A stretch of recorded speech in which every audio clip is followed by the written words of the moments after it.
এই অন্তরে শিরিক আর কুফুর নিয়ে কিয়ামত পর্যন্ত ইবাদত করলেও কবুল হবে না, হবে না।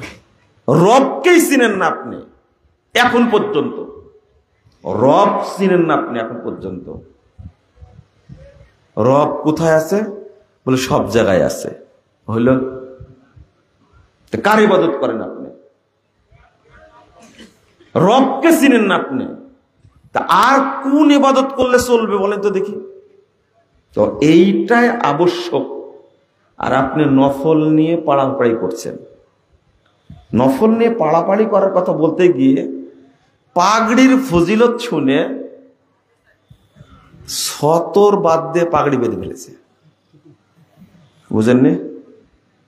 ফজিলত যতই হোক পাগড়ি, কিন্তু সতর ঢাকা ফরজ, এটার উপরে কোনোদিন পাগড়ি উঠতে পারবে?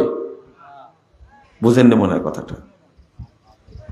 ঠিক আমাদের অবস্থা এইরকমই হয়েছে, এইরকমই হয়েছে। এটা আপনার কাছে কোনো গুরুত্বই মনে হয় না, তাই তো? তাহলে এই কথা কি কুফুরি কথা? বাংলাদেশের অধিকাংশ লোক বলছে যে মিলাদ মাহফিলে আল্লাহর নবী হাজির হন।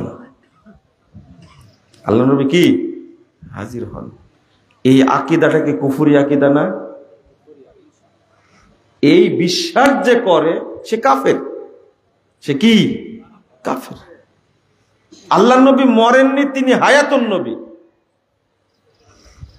এটা কাফের। এই আকীদা হলো যে তার মধ্যে থাকবে সে কাফের, কুফরি আকীদা এটা।